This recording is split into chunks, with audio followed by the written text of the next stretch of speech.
Assalamualaikum warahmatullahi wabarakatuh.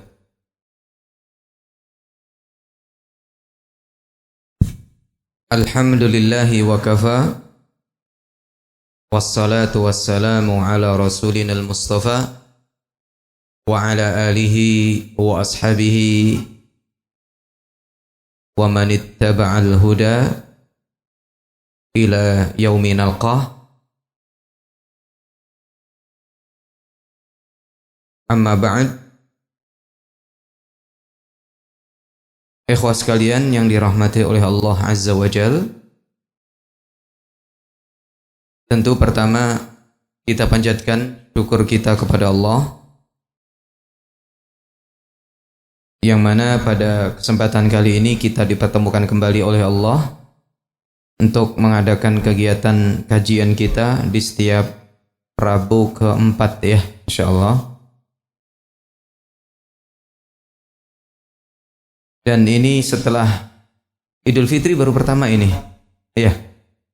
Ya, insyaallah kita mulai kembali kajian kita. Tentu sekali lagi kesyukuran harus selalu kita panjatkan. Dengan kesyukuran tersebut Allah akan memberikan tambahan nikmatnya kepada kita, sehingga kita pun mendapatkan kemudahan, kelancaran serta keberkahan dalam aktivitas kita sehari-hari, baik aktivitas duniawi maupun aktivitas ukhrawi kita. Ikhwas sekalian serta akhwat yang ikut kajian pada sore hari ini, kita kemarin materinya sampai tentang apa nih? Pembangunan Ka'bah ya. Ya, di slide yang saya tampilkan itu di slide yang ke-8 ya. Slide nomor 8. Ya, kalau di buku di paling pojok sebelah kanan bawah, pojok kanan bawah. Ya, kan di buku ada 4 slide ya. Pojok kanan bawah. Baik, kita murajaah kembali apa yang sudah pernah kita pelajari. Ya, dengan mengulang insyaallah kita akan semakin merekat dan melekat ya dengan apa yang sudah kita ketahui. Baik ikhwas sekalian, di poin pertama disebutkan di slide, syahida Rasulullahi ya, syahida Rasulullahi bina al-Ka'bati. Syahida melihat ya. Siapa yang melihat? Siapa yang menyaksikan? Syahida itu melihat atau menyaksikan ya. Siapa yang menyaksikan? Rasulullah. Apa yang disaksikan? Bina al-Ka'bati. Bina itu membangun. Al-Ka'bah, Ka'bah. Maka di sana ada nama yayasan namanya Binaul Ukhuwah, Binaul Mustaqbal, Binaul Ummah. Ya, bina itu artinya membangun. Binaul Ummah berarti membangun umat. Binaul Mustaqbal artinya membangun masa depan. Binaul Ukhuwah membangun persaudaraan. Banyak ya bina gitu. Binaul Mujtama membangun masyarakat. Ya.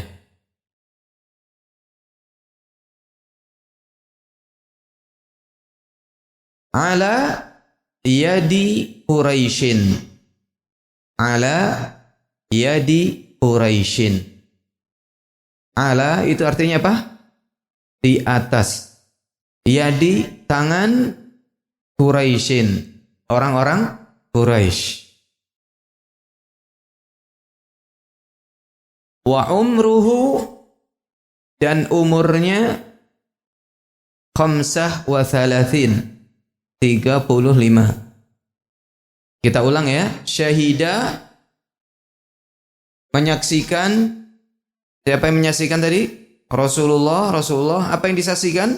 Bina al-Ka'bati, ya, bangunan Ka'bah atau membangun Ka'bah, proses membangunnya Ka'bah. Ala yadi Quraisyin, Ya. Di atas tangannya Quraisy. Maksudnya bangunan Ka'bah ini yang sedang diproses ini adalah dilakukan oleh orang-orang Quraisy dan Rasul ikut menyaksikan.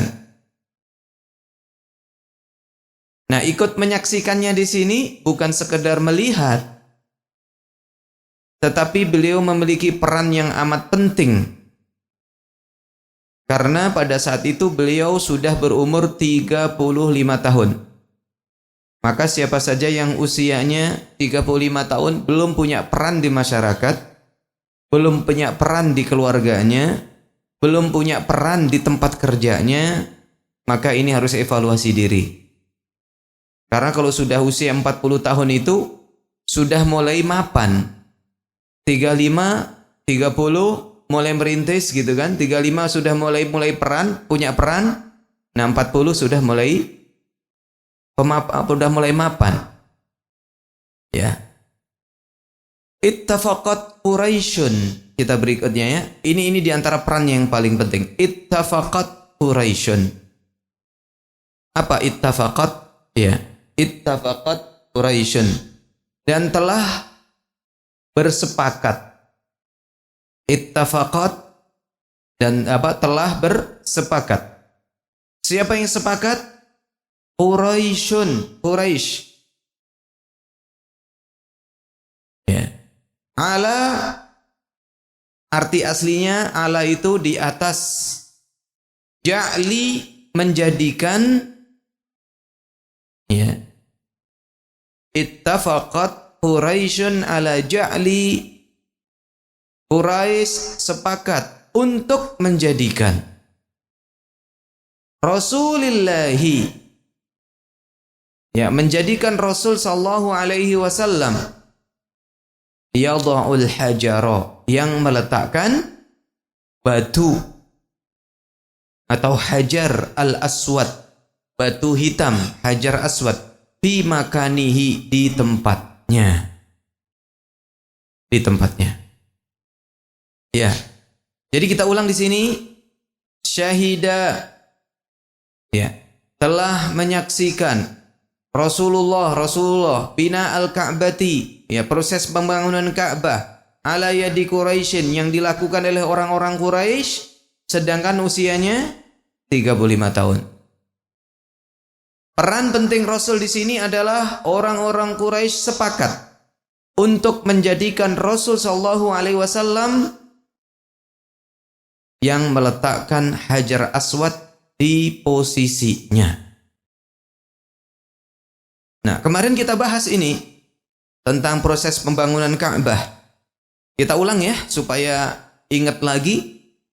Ya. Sebenarnya Ka'bah itu apa?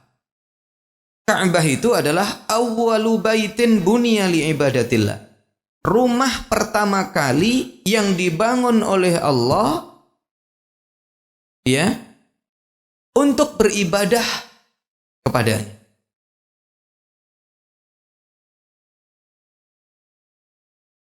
Qala ta'ala, Allah Ta'ala berfirman di dalam surat Ali Imran ayat 96. Ali Imran ayat 96. Yang megang mushaf boleh dibuka, yang Android juga tidak masalah. Ali Imran itu surat ketiga. Cuman halamannya nggak hafal. Surat ketiga ayat 96. Supaya kita nanti ketika mendapatkan ayat ini tidak asing lagi. Kalau di pondok tahfidz itu, ya, proses mengawali menghafal Al-Quran itu dia disuruh membaca dalam 4 hari pertama ini, 2 hari, 4 hari pertama dia baru belajar, sejenis matrikulasi gitu ya, sejenis pengenalan pertama untuk menghafal. Maka dia memulainya 4 hari itu harus membaca khatam, ya, berapa kali? Harus khatam 2 kali. Ya, harus khatam 2 kali.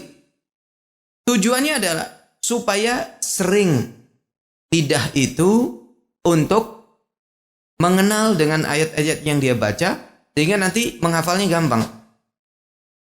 Mengapa anak-anak kita itu cepat menghafal apa yang dia dengar? Karena dia konsennya di situ, bolak-balik dengar itu lagi, bolak-balik dengar ini. Iya, maka dia lama-lama hafal. Tidak menghafal tapi lama-lama hafal. Ya, ayatnya sudah ketemu. Bagi yang sudah ketemu, kita perhatikan di situ ya. Inna awwala baitin wudi'a lin-nasi lalladzi bi Bakkata mubarakan wa hudan lil alamin. Inna awwala baitin wudi'a lin-nasi lalladzi bi Bakkata mubarakan wa hudan lil alamin. Inna sesungguhnya awwala baitin rumah pertama kali wudi'a yang dibuat, yang dibangun, yang diletakkan linnasi untuk manusia lalladzi bi Bakkah ialah yang ada di Bakkah. Bakkah ini adalah nama lama untuk kota Makkah. Bakkah. Sekarang dikenalnya cuma Makkah saja. Mubarakan yang diberkahi. Wahudan lil alamin dan menjadi petunjuk bagi seluruh manusia. Jadi Ka'bah itu rumah untuk beribadah kepada Allah pertama kali. Ya, banyak riwayat siapa yang membangun, banyak riwayat. Para ulama mengatakan bahwasanya yang membangun adalah para malaikat. Ibrahim itu bukan yang membangun pertama kali, tapi Ibrahim itu adalah yang menegakkan kembali.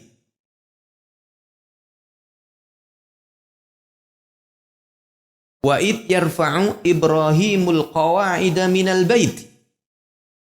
Dan ingatlah ketika Ibrahim meninggikan qawaid. Qawaid itu adalah fondasi. Artinya meninggikan fondasi kan artinya membangun kembali. Minal baiti, dari rumah tersebut. Yang dimaksud adalah masjid atau Ka'bah. Di riwayat yang kalau di dalam hadis diriwayatkan oleh Syaikhan, diriwayatkan oleh Al-Imam Al-Bukhari di dalam kedua sahihnya dari Abu Dzar.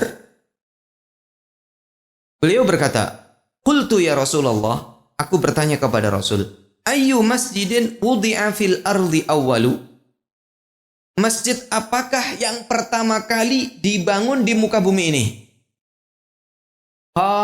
Rasul menjawab, Al-Masjidul Haram. Masjidil Haram. Masjidil Haram itu apa? Ya Ka'bah itu. Jadi Ka'bah itu bisa disebut dengan Al-Masjid Al-Haram.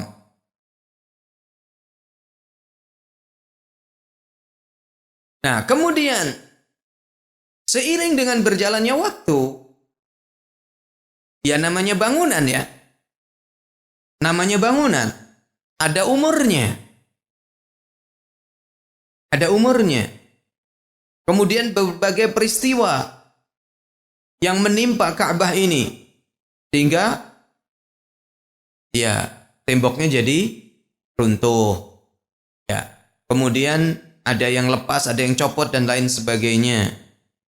Nah, kemudian sebelum Nabi SAW diutus menjadi Nabi, 5 tahun sebelum Nabi diutus menjadi Nabi, diutus menjadi Rasul, ya di Mekah terjadi banjir besar sampai ke Al-Baitul Haram, mengena ke Ka'bah.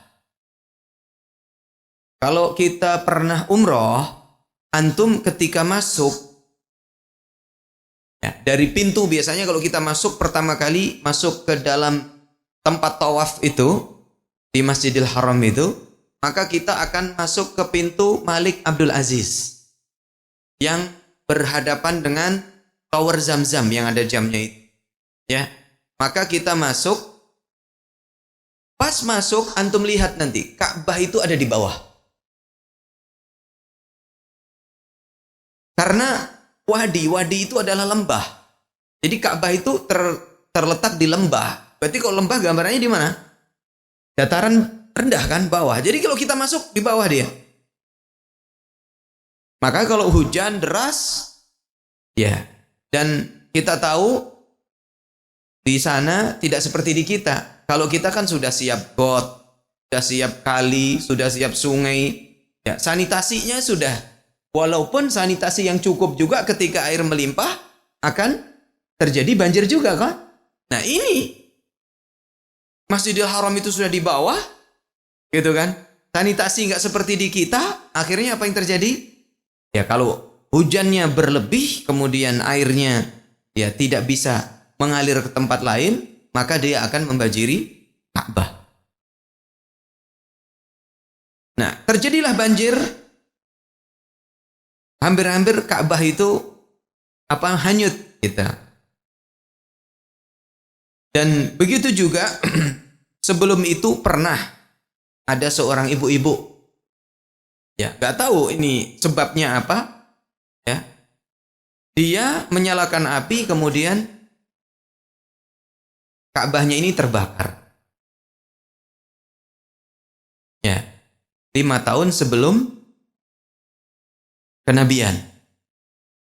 Nah, maka karena Ka'bah itu bangunan bata yang ditumpuk-tumpuk tanpa ada semennya. Ya, tanpa ada semennya. Antum pernah lihat bangunan yang tidak ada semen, bata yang ditumpuk? Ya, ada banyak situs-situs yang ada di kita di Indonesia. Itu kan nggak ada semen kan, cuman batu yang ditumpuk-tumpuk. Ka'bah pun begitu. Nah, maka rentan sekali kan untuk terjadinya rusak.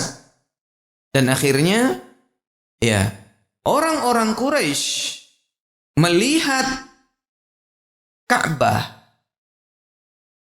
seperti yang mereka lihat, sudah kebanjiran, kemudian juga ada perempuan yang iseng gitu kan. Akhirnya mereka ingin bagaimana Ka'bah ini bagus kembali. Dan mereka berjanji untuk membangun Ka'bah dengan uang yang halalan thayyiban. Uang-uang yang betul-betul di situ tidak tercampur dengan penghasilan yang haram. Dan ternyata mereka itu tahu yang haram. Mereka tidak akan memasukkan fala yudkhilu fiha mahral baghin. Mereka tidak akan pernah memasukkan dana anggaran untuk membangun Ka'bah ini uang hasil dari perzinahan. Wala bai'a riba, dan juga tidak memasukkan uang dari hasil riba. Mereka tahu. Wala matlamata ahadin minan nas, dan juga tidak dari hasil mendolimi orang lain. Dari merampas, perampok, mencuri. Ya. Dan mereka pun ketika sudah sepakat untuk membangun Ka'bah, ternyata mereka ragu.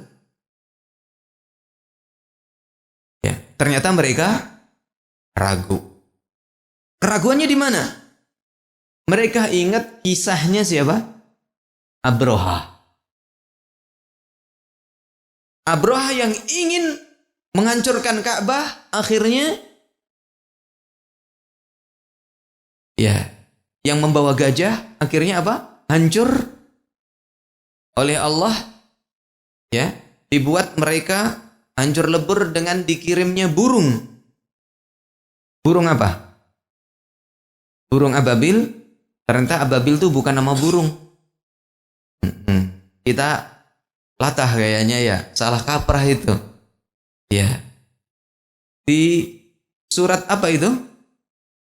Alam taro, surat Al-Fil, alam taro kaifa fa'ala rabbuka bi ashabil fil.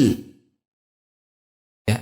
Apakah kamu melihat apa yang dilakukan oleh Tuhan kamu terhadap orang-orang yang menunggang fil, menunggang gajah? Ya. Yang di akhir apa? Di akhir-akhir ayat itu apa? Fa arsala alaihim thayran ababil. Allah mengutus kepada mereka thayran, burung. Di sini ada kata ababil. Yang tahu nahwu dia akan percaya bahwasanya ababil ini bukan nama burung. Nah, dari sisi susunan katanya tidak bisa menjadi nama burung. Ya, ababil ini artinya adalah berbondong-bondong. Jadi Allah mengirim kepada mereka burung yang datangnya itu secara berbondong-bondong. Tarmihim bihijaratin min sijil. Jadi apa namanya? Melemparkan batu-batu kepada mereka, kerikil-kerikil kepada mereka. Ya. Jadi diluruskan ya. Tidak ada namanya burung yang diutus oleh Allah untuk menghancurkan kaum Abrohah yang membawa pasukan gajah dengan nama ababil. Ya, nama burung ababil nggak ada. Ya, burung yang datang secara berbondong-bondong. Ya, mereka takut. Kemudian ada seseorang namanya Al-Walid ibnul Mughirah. Ingin memecah keraguan ini. Kata Al-Walid bertanya kepada mereka, kalian ini, ya, kan namanya orang membangun gimana sih? Antum kalau mau merenov rumah, mesti rumah akan dirobohkan dulu kan? Nah, orang-orang kafir Quraisy ragu, loh, kita merobohkan Ka'bah nih. Nanti gimana nih yang terjadi dengan kita? Al-Walid Al-Mughirah mengatakan, kalian ini ketika mau merobohkan Ka'bah ini maunya apa sih? Mau merenov atau menghancurkan? Kemudian sudah ditinggalkan begitu saja. Ya, orang-orang Quraisy menjawab, ya kami ingin apa namanya? Merenov lagi. Jadi di hati orang-orang Quraisy itu Ka'bah itu adalah ya rumah ibadah yang mulia juga di kalangan orang Quraisy. Karena apa? Karena memang Ka'bah ini adalah rumah ibadah yang pertama kali dibangun oleh Allah dan diajarkan kepada manusia bagaimana ya memperlakukan Ka'bah itu. Sejak zaman Nabi Ibrahim kan, ikan Ibrahim diperintahkan oleh Allah untuk memanggil manusia melakukan ibadah haji. Artinya apa yang diajarkan oleh Ibrahim itu sisa-sisanya masih ada. Tetapi dengan berjalannya waktu, mereka semakin jauh dari ajaran Nabi Ibrahim, jauh dari Injil, jauh dari Taurat, bahkan Injil dan Taurat juga diselewengkan, ya akhirnya mereka disebut dengan jahiliyah. Mereka hidup dalam kebodohan. Akhirnya mereka berbuat semena-mena dan jauh dari agama, sampai-sampai bukan sekedar kemaksiatan yang mereka berbuat, tetapi kemusyrikan pun mereka berbuat. Sehingga ada Lata, Uzza, Manat yang mereka sembah. Bahkan patung-patung ini berada di sekitar mana? Ka'bah. Nah, maka ketika Al-Walid mengatakan seperti itu, ya udah, gak usah takut. Kita robohkan kemudian kita bangun. Gak mau juga, gak berani juga. Akhirnya Al-Walid nekat. Nih, lihat saya. Saya beranikan diri. Mulai Al-Walid itu ngambilin batu satu-satu gitu kan, dirobohkan. Orang-orang Quraisy gak mau. Ayo gabung sini, kata Al-Walid. Enggak. Saya mau lihat dulu apa yang terjadi pada diri kamu nanti malam. Nah, baru saya akan menentukan sikap. Orang-orang begitu. Kalau nanti malam kamu terjadi apa-apa, kami gak berani kan. Ternyata sampai malamnya, sampai besoknya tidak terjadi apapun pada Al-Walid bin Mughirah. Dan orang Quraisy sepakat melanjutkan apa yang menjadi niat mereka untuk membangun Ka'bah. Dan bangunan Ka'bah itu prosesnya mereka bagi-bagi per kabilah. Ya, kan ada 4 sisi ya bangunan itu. Sisi A untuk kabilah fulan, sisi B untuk kabilah fulan, sisi C kabilah fulan, sisi D kabilah fulan. Kemarin sudah kita jelaskan itu dan tidak perlu kita ulang. Ya, intinya begitu. Nah, kemudian mereka pun mulai merobohkan sampai kepada pondasinya.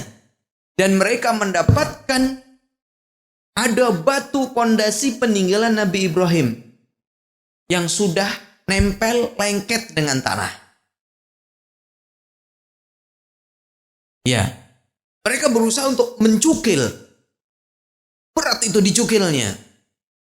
Ketika mereka sudah berusaha untuk mencukil, ya, pondasi yang sudah dibangun oleh Nabi Ibrahim itu, maka pada saat itu sebagaimana dijelaskan di sini di dalam riwayat yang ada, seluruh kota Mekah bergetar. Akhirnya mereka takut. Wah, berarti nggak usah ini.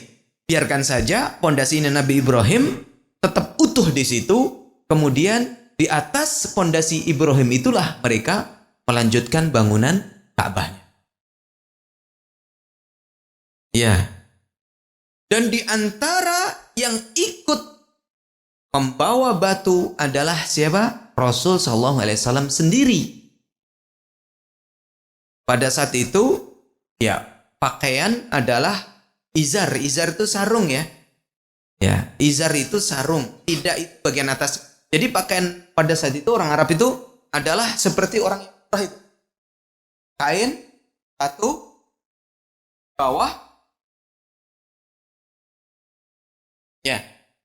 Kalau kita menggambarkan orang pakai baju ihram, nah itu ada atasan, ada bawahan. Ya, ada atasan, ada bawahan. Kemudian kalau kita mengatakan orang berbaju ihram, pasti gambaran kita orang berihram itu ada yang bagian pundak kirinya dibuka. Itu sebenarnya bukan berihram. Itu namanya berittiba. Berittiba itu adalah ketika orang datang ke Masjidil Haram, sudah nyampe Ka'bah, ingin tawaf kudum. Tawaf kudum adalah tawaf pertama kali dia datang ke Ka'bah. Namanya tawaf kudum. Kalau kita pertama kali datang ke masjid, sholat namanya sholat apa? Tahiyatul masjid. Nah ini tawaf namanya tawaf apa? Kudum. Nah tawaf kudum dibuka. Selama tawaf saja 7 kali. Setelah tawaf ditutup kembali. Bukan dari pertama kali pakai baju ihram langsung digitukan. Enggak. Digini dari awal. Nah kemudian ketika tawaf kudum dibuka. Ya. Kemudian setelah tawaf kudum ditutup kembali. Bahkan ketika sholat jangan ada yang terbuka di sini. Maka di sana ada hadis yang menjelaskan bagaimana sih ketika seseorang itu sholat dengan 1 kain dan sholat dengan 2 kain. Ada. Disebut dengan kain di sini karena dahulu pakaian itu seperti itu. Makanya nggak tahu ini riwayatnya sahih atau dhaif. Dulu ada sahabat yang ya kalau sholat itu bergantian dengan istrinya kainnya. Ya karena cuma kain panjang doang. Ya. Maka dari itu kalau kita boleh sebut memakai jubah gamis, kalau disebut dengan sebagai sebuah sunnah, antum sunnah memakai gamis secara nas nggak ada. Secara nas tidak ada. Terus mengapa kok para asatid memakai gamis? Ya karena gamis itu adalah biasanya ciri-ciri orang yang soleh dan berilmu kan begitu. Identik kan? Orang kalau pakai gamis, pakai peci putih atau pakai peci hitam. Ana datang ke pabrik antum, Ana pakai kaos. Kemudian Ana datang kepada security, Ana mengatakan Ana mau ngasih apa? Taklim. Iya. Kira-kira sama security dipercaya nggak? Enggak kan? Kalau di kita pakai baju koko, pakai peci hitam atau pakai peci putih, gitu. Nah, kemudian nanti kita buka kaca. Pak, saya mau pengajian. Oh silakan, udah ada tandanya, kan gitu. Antum datang ke sini ke PT, antum nggak pakai seragam, datang, boleh nggak? Nggak boleh. Kalau antum sudah dikenal satuan paling, antum kamu pakai baju ini gitu kan? Tapi kalau nggak dikenal, oh Anda siapa nih? Masuk ke pabrik sini, ada keperluan apa? Karena tidak ada cirinya. Nah, Ciri itu sudah otomatis. Kalau antum kan memang diseragamkan. Kalau ini kan nggak ada diseragam. Otomatis orang sudah menjadi gambaran. Oh kalau pakai baju koko, pakai peci itu mau ngaji kan gitu. Entah dia yang mendengarkan atau dia yang memberikan pengajian. Nah mengapa para asatid sebagainya pakai jubah? Ya memang itu sudah ciri. Ya. Biasanya orang-orang itu, ciri-ciri orang soleh itu memang pakai jubah. Kalau di Arab kan gitu. Walaupun yang tidak pakai jubah juga, orang yang tidak soleh juga pakai jubah. Cuman kan kalau antum pakai jubah, datang ke tempat-tempat yang apa namanya? Antum pakai jubah, datang ke tempat-tempat yang gak pantas untuk pakai jubah, antum masih nggak pede kan? Ya, tempat live musik, kemudian apa? Nggak pantas. Maka ini simat tanda. Nah kata mereka, saya memakai jubah seperti ini supaya nanti di akhirat saya dikumpulkan bersama orang-orang yang berilmu dan orang soleh, katanya begitu. Saya berharap pengen dikumpulkan bersama mereka. Nah ternyata di Indonesia cirinya ini, iya kan? Anak pakai baju koko, kemudian datang pada tempat-tempat yang, ya di situ orang-orang nongkrong kan nggak bagus juga. Bukan tempatnya kan gitu. Berarti ini adalah ciri. Ya. Jadi kembali ke tadi, Rasul SAW pakai izar, pakai sarung. Nah, kemudian ketika ngangkat batu, di sini bisa lecet kan? Nah, sama pamannya dibilang, Muhammad kamu tuh coba selendangnya apa? Bajunya tadi dibagi untuk sebagiannya ya dikeataskan begini, sebagian untuk nutup bawah, sebagiannya untuk alas pundak supaya batunya nggak bikin sakit di pundak. Akhirnya Rasul pun melakukan itu. Nah, ternyata terbukalah auratnya. Rasul SAW hampir-hampir pingsan karena terbuka aurat. Ini sedikit ya tentang ya peran Rasul SAW karena pengorbanannya untuk membangun Ka'bah sampai beliau tersingkap auratnya. Nah kemudian setelah mereka membangun sampailah pada posisi Hajar Aswad. Kan dibangun Hajar Aswad otomatis dilepaskan. Nah kemudian Hajar Aswad ini pada saatnya untuk meletakkan. Nah siapa ini yang meletakkan? Disinilah terjadi perdebatan.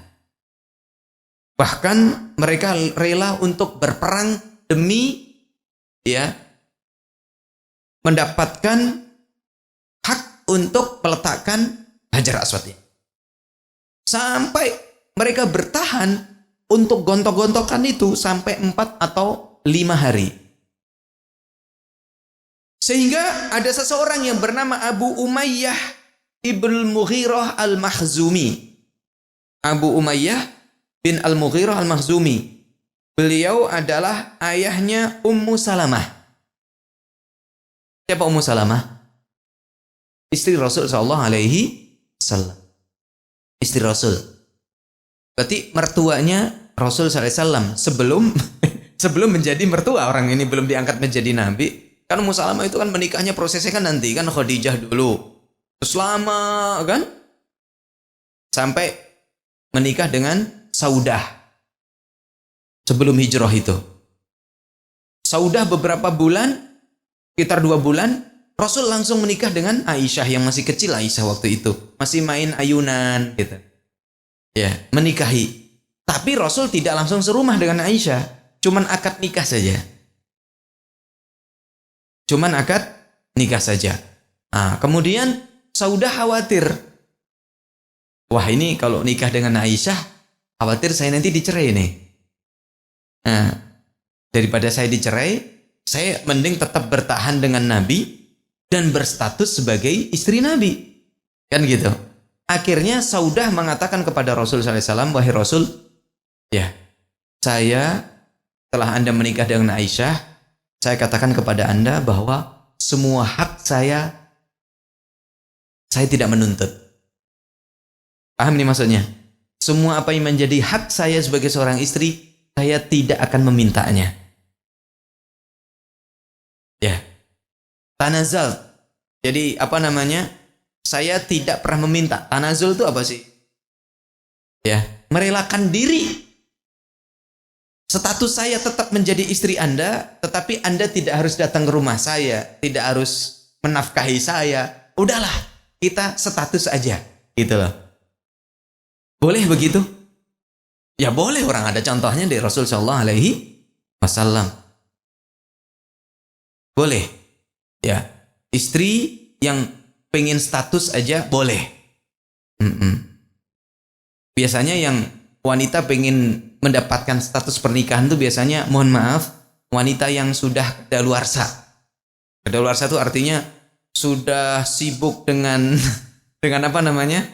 Dengan karirnya, kemudian dia lupakan. Kan wanita itu kalau umur 25 tahun, umur 20 tahun itu sudah mulai matang-matangnya ya untuk orang datang untuk dinikahi. Ini yang punya anak gadis nih, supaya jadi pengalaman. Anak nggak punya anak gadis. Ini anak saya nomor 2 ini laki. Kemudian nanti ke 4 saya laki semua. Ya, 4 anak saya laki semua. Tapi ini dari pengalaman ya, dari istiqra, dari membaca, dari melihat, dari orang-orang yang berpengalaman gitu. Jadi biasanya umur 18 sampai 20 itu ideal. Wanitanya idealis. Saya pengen mendapatkan laki-laki yang ganteng, kaya, gitu kan? Nah, pokoknya banyak banget kriterianya. Nanti kalau ada yang datang, nggak mau. Kalau nggak mau bilangnya saya mau sekolah dulu, mau kuliah dulu. Tandanya berarti wanita nggak mau dinikahin. Nah, kemudian ketika sudah mulai umur 24, sudah mulai khawatir. Iya kan? Sudah mulai khawatir. Saya 24 belum laku khawatir. 25 sudah mulai khawatir lagi. Nah, akhirnya dia sudah mulai menurunkan kriterianya. Ya sudahlah, nggak apa-apa. Gridnya turun, nggak apa-apa. Gak ganteng nggak apa-apa. Yang penting mampu untuk menafkahi saya, kan gitu. Gak apa-apa nggak kaya, yang penting tanggung jawab. Nah, kan gitu. Mulai 25, 26, tuh lanjut 27, 29 udah khawatir tuh. Nggak laku juga. Waduh, nggak apa-apa lah. Yang penting ada yang mau sama saya. Itu umur 30, 31, 32. Dia sudah mikir, nggak laku-laku. Alah, nggak apa-apa lah, saya jadi istri kedua juga. Ah, gitu kan. Udah mulai itu 35, udah. Dia sudah mulai 40, belum nikah juga. Dia akan mengatakan, nggak apa-apa. Siapa saja menikahi saya, yang penting saya berstatus sebagai seorang istri, kan gitu. Nah, itu ada seperti itu. Dan kasusnya juga ada, gitu kan.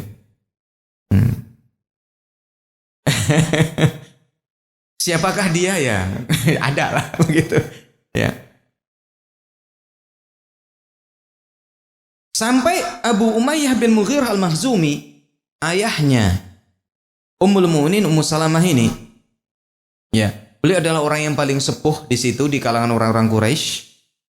Ya, dia punya ide. Apa idenya? Ya ma'syara Quraisy, wahai penduduk Quraisy, ij'alu bainakum fi ma takhtalifuna fihi awwal man yakhul min babi Bani Syaibah. Faradu wa qabilu hadar ra'ya jami'an. Wahai orang-orang Quraisy, sudahlah, daripada kalian ini berselisih terus, saya punya ide nih untuk menyelesaikan perselisihan. Apa kata mereka? Ini aja, kita pakai sebuah sayembara. Kalau boleh disebut sayembara, apa tuh? Pokoknya besok kita lihat, katanya. Siapa yang pertama kali masuk ke Masjidil Haram ini melalui pintu Bani Syaibah, sekarang dikenal dengan Babus Salam. Ya, nanti kalau antum umrah coba berusaha untuk ngapalin pintu-pintu. Bagi antum yang sudah mulai bisa membaca Arab, harusnya nggak bingung. Masuk ke Masjidil Haram jangan bingung. Apalin namanya. Oh, tadi pintu apa? Dari luar ada namanya, dari dalam ada namanya. Kalau antum sudah masuk ke dalam dan pertama kali pasti bingung. Sudah tawaf, terpisah dari rombongan. Aduh, semua makanan giri. Saya keluar di mana nih? Gitu. Kalau antum dari pintu Malik Abdul Aziz pertama kali, itu bukan Hajar Aswad yang antum melihat. Ya, antum bukan melihat Hajar Aswad, tetapi dari baliknya Hajar Aswad gitu. Nah, itu aja. Gitu. Kemudian nanti antum lihat orang-orang pada muter ke kanan. Nah, di sana ada babus salam. Ana juga nggak hafal babus salam posisinya di sebelah mana. Kalau hidup di sana mungkin insya Allah lah ya di sana. Kalau anak antum mau sekolah di sana ada namanya Ma'had Haram. Ya, Ma'had Haram. Ya, kalau ini masya Allah tuh bisa di sana. Nah, pernah anak itu lagi muter gitu, ada orang gitu jaga, kok ada kayak Ma'had, anak nanya aja gitu. Ya, udah ini Haram gitu. Bagi siapa sih yang mau belajar di sini? Tentu ada tesnya. Cuman kalau berbicara ijazah, nggak ada ijazahnya. Biasanya kan orang mikir ada ijazah ya. Kalau ijazah nggak ada ijazahnya. Apalagi dia pulang, kemudian membawa ijazah dari Masjidil Haram, kemudian dia untuk melanjutkan kuliah di sini. Nggak laku. Cuman sekarang masalahnya, antum mau ngejar ijazahnya atau mau ngejar ilmunya. Karena sekarang lagi viral di status, dia mengatakan begini, barangkali antum membaca itu.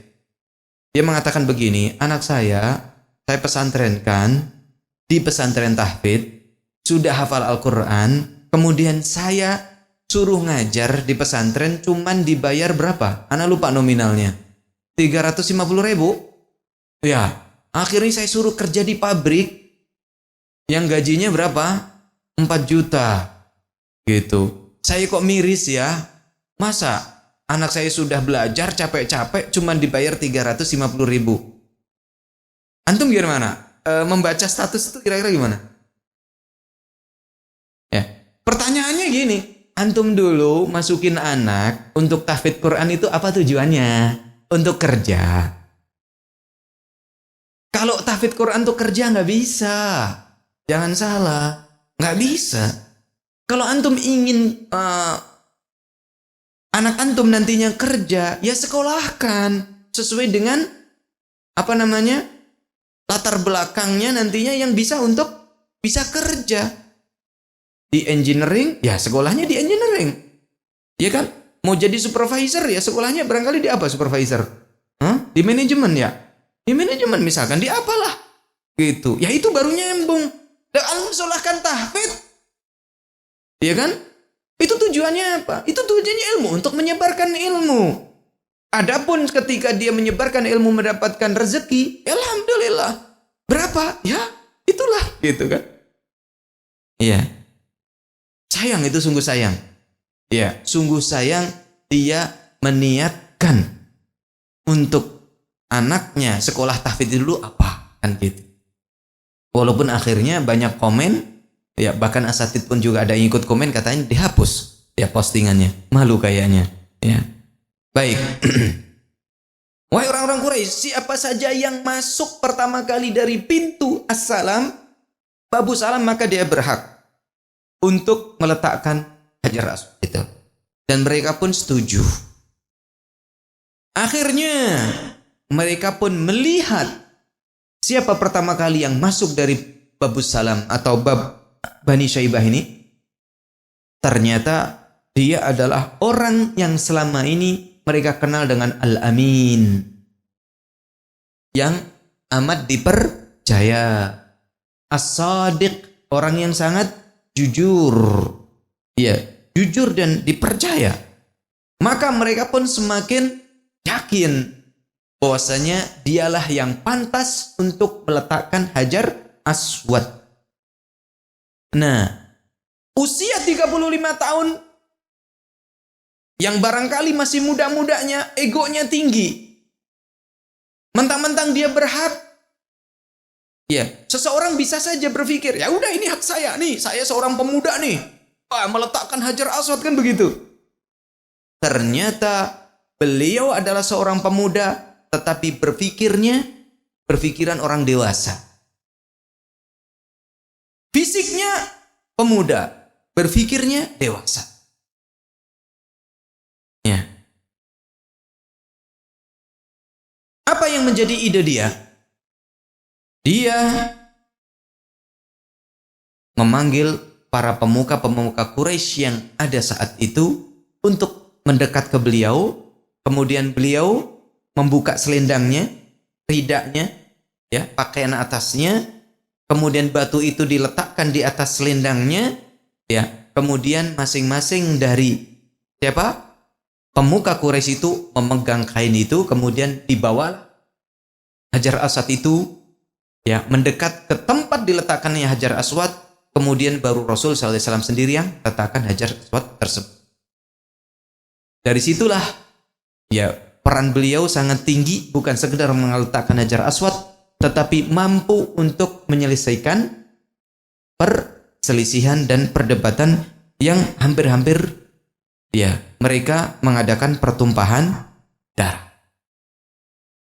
Kemudian tadi di awal kita jelaskan bahwa orang-orang Quraisy tidak akan bangun Ka'bah kecuali dari uang yang halal. Maka ana pernah ditanya, ana juga bingung jawabnya. Orang kampung memanggil saya itu Kang. Kang, iya, ada apa? Saya jujur kepada kamu sekarang. Saya dulu termasuk yang menjadi panitia pembangunan masjid ini. Gitu. Oh gitu ya? Pak, iya. Waktu kamu belum ngerti lah, kamu masih kecil. Tapi saya sudah jadi panitia pembangunan. Bapak-bapak udah sepuh. Saya jujur sama kamu. Ini dulu masjid ini bagian dananya saya ambil dari orang yang melakukan perdukunan. Gimana caranya, kata dia? Ada dukun membuka praktek. Ya, dukun. Tahu dukun ya? Tukang ramal. Ya, dukun buka praktek. Ada orang konsultasi ke dukun, kan banyak tuh pengunjungnya. Nah, dia naruh kotak amal. Kotak amal pembangunan masjid. Gimana tuh jawabnya? Saya jawabnya juga, waduh gimana hukumnya? Waduh, saya nggak tahu. Apa masjidnya dirobohkan? Loh, jangan. Jangan dirobohkan. Kecuali kalau dirobohkan Anda mau untuk membangun kembali, kan begitu. Mesti akan ramai kan berantem. Terus gimana? Ya udah, untuk antum sendiri aja, antumnya tobat aja kepada Allah. Udah selesai dan serahkan. Nah, makanya kita hati-hati ya, kalau punya proyek ya yang sifatnya adalah pembangunan seperti itu, ya maka kita mencari yang paling halal dan thayyib itu baik. Jadi ada yang halal tetapi kurang thayyib. Ya kan? Halal dan thayyib. Ana minta pendapat antum. Kalau ada orang yang di pinggir jalan yang gini-gini itu untuk pembangunan masjid, menurut pendapat antum kira-kira gimana? Ini pendapat sih halal ya? Halal. Cuman kira-kira etis nggak? Etis nggak kira-kira? Ya. Antum nggak live kan? Nanti distract sama. Ntar diupload di YouTube. Wah, ini nanti ya dibawa ke polisi ini. Ya. Menurut ini pendapat kok. Ana cuma pendapat aja. Iya. Menurut kira etis nggak? Wallahu alam. Menurut ana kok kurang etis ya? Menurut ana kok kurang etis. Wallahu alam. Walaupun kadang ana juga ya, ana memberikan itu bukan dalam rangka untuk menunjukkan ana memberi. Kadang ana juga walaupun ya ana melihatnya adalah konsep besarnya bahwasanya dia ingin bangun masjidnya itu gitu loh. Dan dia memang lagi butuh untuk membangun masjid. Cuman kurang etis. Ya, seakan-akan menggambarkan bahwasanya kaum muslimin tuh kayak nggak punya duit aja gitu loh. Gitu loh. Sampai kayak harus kayak gitu loh. Padahal orang muslim tuh yang kaya banyak. Orang muslim kaya itu banyak. Dari ngukurnya dari mana? Gini aja ngukurnya dari mana? Dari syarat wajib zakat. Ana nanya ke antum. Duit berapa seseorang itu harus wajib membayar zakat itu minimal dia punya uang berapa? 80 juta. Dari mana antum ngitung 80 jutanya? Ya. Uangnya antum konversi sebesar 85 gram emas. Murni. Biasanya emas murni itu kan emas batangan ya. Nah itu. Nah, kalau antum punya duit, punya simpanan, antum harus sering ngecek. Apakah antum memiliki uang yang harus sudah memiliki syarat wajib zakat yang disebut dengan nisab? Batas minimalnya. Ya, antum harus sering buka tuh. Biasanya, iklan nggak ya namanya? Antam biasanya. Di Antam tuh ada itu. 1 gram itu berapa harganya biasanya? Gitu. Ya. Nah, 85 gram emas itu berapa? Per gramnya 1 juta ya 85 juta. Kalau antum memiliki uang 85 juta ke atas, jika harga per gramnya 1 juta, maka antum syarat pertama sudah antum dapatkan terhadap uang itu. Syarat hartanya sudah baru satu syarat. Kemudian syarat yang kedua apa? Apabila emas ini bertahan tidak turun dari nisabnya, tidak turun dari 85 gram emas harganya sampai 1 tahun bertahan. Ya, hitung tahunnya adalah tahun Hijriyah. Ya, hitung tahunnya Hijriyah. Selisih berapa hari? Dengan tahun Masehi 11 hari. Makanya kalau antum perhatiin, Idul Fitri itu kan semakin ke depan ya, maju. Kita katakan maju semakin ke arah Januari kan? Itu jaraknya 11 hari. Maka dalam 1 bulan Masehi itu akan mendapatkan 3 kali Idul Fitri, 3 kali Ramadan. Sehingga nanti ada saatnya Idul Fitri di bulan Januari dan akan ketemu di tahun yang sama di bulan Desember. Antum yang seusia dengan ana yakin pernah mendapatkan itu. Ya. Kalau antum ingin ngitung kapan Januari lebaran, Desember lebaran, hitung aja. Terus 11 kurangi 11 terus. Nanti ketemu tahun berapa? Gitu. Ya. Nah, maka terus ini dulu ya, ini belok sedikit tentang orang kaya nih, standar orang kaya. Mengapa disebut standar orang kaya? Karena tu'khadhu min aghniyahim wa turaddu ala fuqaraihim atau ila fuqaraihim atau kama qala. Ya, diambil dari orang yang kaya kemudian dibayarkan kepada orang miskin. Berarti standar orang kaya di dalam Islam itu adalah apabila memiliki uang minimal sebesar 85 gram emas murni dan sudah bertahan 1 tahun, maka di tahun tersebut dia disebut sebagai orang kaya karena wajib membayar zakat. Berapa yang dibayarkan? 2,5% atau 1/40-nya. Kalau dia punya uang 100 juta, berarti dia bayar berapa? 2,5 juta. Dia bayar. Ya. Dia bayar. Antum coba punya uang 100 juta, antum sudah capek-capek ngumpulin, tahu-tahu jatuh tempo bayar zakat. Antum keluarin uang 2,5 juta, antum kasihkan kepada orang. Perasaan antum gimana? Ya, yang berbicara iman. Kalau yang berbicara iman, ya udah. Ya, ada orang bertanya kepada saya, Ustadz, saya punya uang 250 juta. Oh iya, Masya Allah. Gimana? Saya wajib zakat nggak? Udah, syarat pertama sudah. Apakah sudah berlalu 1 tahun? Kapan ibu menyimpan dana ini? Dihitung sama, oh iya Ustaz, sudah 1 tahun Ustaz. Bayar zakat ibu. Berapa? 2,5%. Berapa jatuhnya 2,5%? 5 juta berapa? 5 juta 100, 5 juta, 6 juta ya? 6 juta 250 kurang lebih. Ustaz, saya mengeluarkan duit 6,5 juta. Iya. Gede juga ya. Lah, gimana itu zakat? Selama ini kan kita dengar zakat itu kan seakan-akan orang lain yang disuruh zakat, bukan kita. Ternyata giliran dia mempunyai. Gede juga ya. Itu baru 250 juta. Yang punya uang 1 M. Yang punya 1 T. Orang muslim banyak yang punya 1 M. Ana yakin, seyakin-yakinnya banyak. Ya. Ada orang yang memiliki simpanan 100 juta dan bertahan 1 tahun. Saya katakan banyak, melimpah. Seandainya mereka membayar zakat 2,5 juta, kemudian dikelola dengan baik, Masya Allah. Berapa duit kaum muslimin? Artinya apa? Orang kaya itu banyak. Masa masih?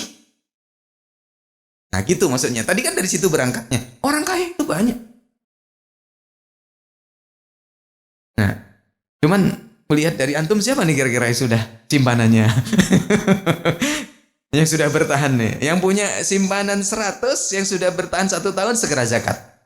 Ya, segera zakat. Ya. Berarti kita boleh menjadi orang kaya? Sangat boleh dan dianjurkan. Karena kita dengan itu kan kita mengeluarkan zakat.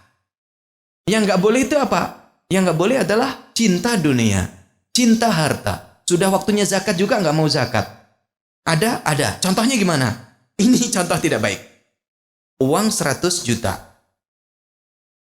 Dia tahu jatuh temponya bulan depan. Diapakan? Buat beli mobil. Ganti mobil Mobil lama dijual, kurangnya berapa? Kurangnya 50 juta. Saya ambil 50 juta. Bulan depan, kena jatuh tempo? Enggak. Menipu diri sendiri. Iya. Makanya kalau ada orang nakal seperti ini dan terdeteksi, pemerintah yang menjalankan syariat Islam berhak untuk mengambil zakat paksa. Ya, ini orang-orang nakal. Mafia zakat. Kalau di sana ada mafia pajak, di sini ada mafia zakat. Dan di zakat itu tidak ada amnesti. Nggak ada zakat amnesti, nggak ada. Kalau pajak mungkin ada tax amnesti ya. Pajak amnesti, nggak ada. Antum punya motor, waktunya zakat pemutihan. Waktunya pajak pemutihan, aman. Nggak ada pemutihan zakat, nggak ada. Kaitannya apa? Dengan akhirat. Itu haknya orang fakir. Maka kita berharap kapannya negara dengan kita membayar zakat, kita bebas pajak. Sehingga nggak double. Karena zakat itu terbatas. Pajak terbatas tapi lebih luas.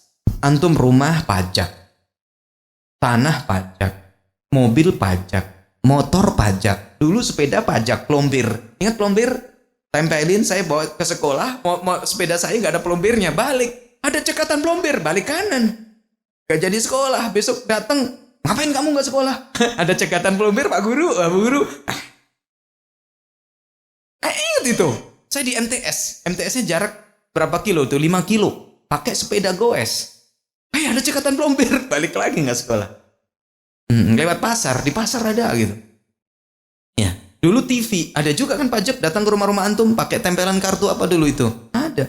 Sekarang udah banyak yang mulai dikurangin. Ya cuman kalau pajak pajak asap tuh. Yang terakhir tuh ada pajak. Pajak rokok. Ya. Jadi motor, mobil, rumah, tanah, apalagi? Penghasilan, apalagi? Antum beli ke rumah makan yang di situ terdaftar PT-nya kena PPN 10%. Sudah naik ya? Sudah naik. 11. Ini gagap nih tadi, udah ketinggalan nih. 11%, udah naik 1%. Apain antum banyak di situ? Tapi kalau zakat, duit, emas, perak, binatang ternak pun punya syarat khusus. Binatang ternak tuh binatang yang antum gembalakan. Dalam 1 tahunnya dia memakan dari rumput-rumput gembala. Bukan yang antum kandangkan, antum kasih rumput, ya, kemudian antum jual, bukan itu, ya. Tetapi memang antum punya kambing, antum gembalaan, dan antum dari kambing gembalaan itu bukan untuk diperdagangkan, bukan, sebagai investasi kepemilikan aja. Suatu saat kalau saya butuh saya potong, kalau suatu saat saya butuh saya jual 1, 2 gitu. Bukan untuk diternakkan kemudian antum dari peternakan itu jual beli, bukan. Nah, sekarang kalau antum punya kambing, kan syaratnya nisabnya 40 ekor. Barang siapa yang memiliki minimal 40 ekor kambing, ya, dan berlalu 1 tahun, maka dia wajib zakat. Bukan kambing yang antum ternak. Antum beli 100 ekor kambing, setelah nanti agar Idul Adha antum bisa jualan untuk kurban, maka itu nggak kena pajak kambing. Ya, nggak kena pajak. Zakat tuh, sering kecuker, nggak kena zakat kambing. Sapi juga sama. Ya. Kemudian unta juga sama, kan betul. Ya. Nah, kemudian apalagi itu yang paling pokok, perdagangan ada. Zakat perdagangan ada, zakat pertanian. Pertanian pun tidak semua panenan. Panenannya adalah biji-bijian. Biji-bijian itu apa? Yang menjadi makanan pokok. Biji-bijian yang menjadi makanan. Berarti apa? Padi. Apalagi? Gandum. Sagu? Sagu? Mengapa enggak sagu? Bukan biji-bijian. Sagu itu dari pohon yang dikerok. Ya, yang dikerok.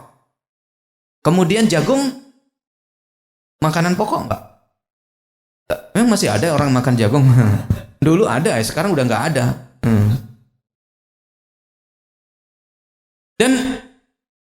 Tapi kalau jagung memang menjadi makanan pokok, maka dia wajib zakat juga.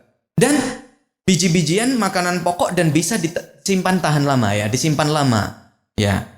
Dulu kan kalau di kampung ada namanya lumbung, atau kalau di rumah antum orang tua dulu punya yang dianyam dari bambu. Ya enggak? Antum hidup tahun berapa sih? Bukan, bentuknya melingkar. Dianyam dari bambu. Tinggi, nah dulu disimpan di situ. Anak pun kecil masih pernah melihat ini. Apa mungkin kampung Anda beda dengan kampung antum jadi nggak ada? Carangka. Ada nggak antum, serius nih, antum pernah melihat nggak? Antum tuh lahir tahun berapa? Ya, gitu. Ya, jadi itu. Jadi barang-barang yang wajib dizakati seputar itu. Jadi hartanya terbatas yang dizakati. Orang yang wajib zakat adalah orang tertentu.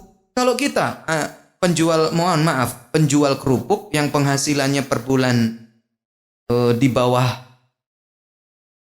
istilahnya UMR, ya, di bawah UMR, belum tentu cukup untuk menghidupi keluarganya per bulan, yang masuknya kepada fakir. Dia punya motor untuk jualan, motornya kena pajak? Kena pajak nggak? Pajak, ya nggak? Dia tinggal di rumah, sementara dia sendiri kebutuhan sehari-hari nggak bisa. Rumahnya wajib dipajakin? Pajak. Coba gimana kalau janda sendiri, nggak ada yang ngurus, punya rumah, wajib pajak nggak kalau punya rumah?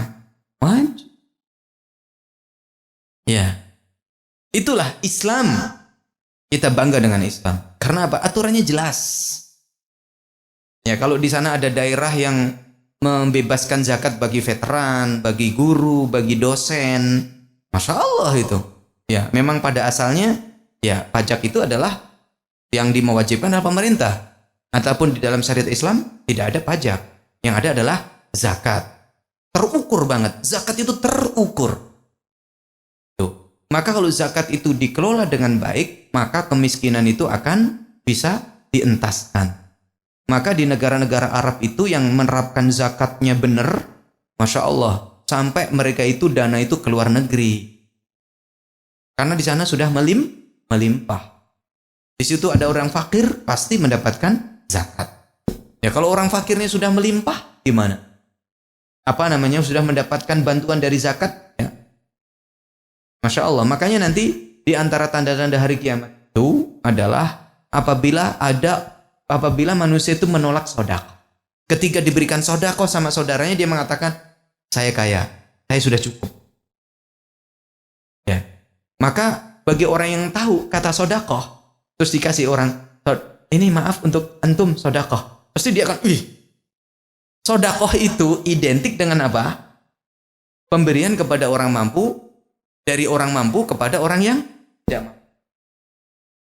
Maka sebagian orang kalau diberi, maaf ini ada sodakoh, tersinggung, emang orang miskin. Tapi gilir nggak dikasih, nggak mau. Ya, sodakoh, ya itu sodakoh. Biasanya orang biar nggak tersinggung, bilangnya apa? Hadiah, nih hadiah. Kalau hadiah kan boleh dari orang apa? Sesama. Maka Rasul tidak boleh menerima sodakoh. Haram. Rasul bersama keluarganya, istrinya, anak-anaknya, keturunannya. Kalau sekarang ada keturunan Nabi, masih ada dan masih hidup, maka dia diharamkan untuk menerima zakat dan sodakoh. Tapi kalau hadiah, boleh. Ya. Rasul mengatakan bahwasanya sodakoh untuk rodailin nas, orang-orang rodail. Ya orang-orang yang apa namanya?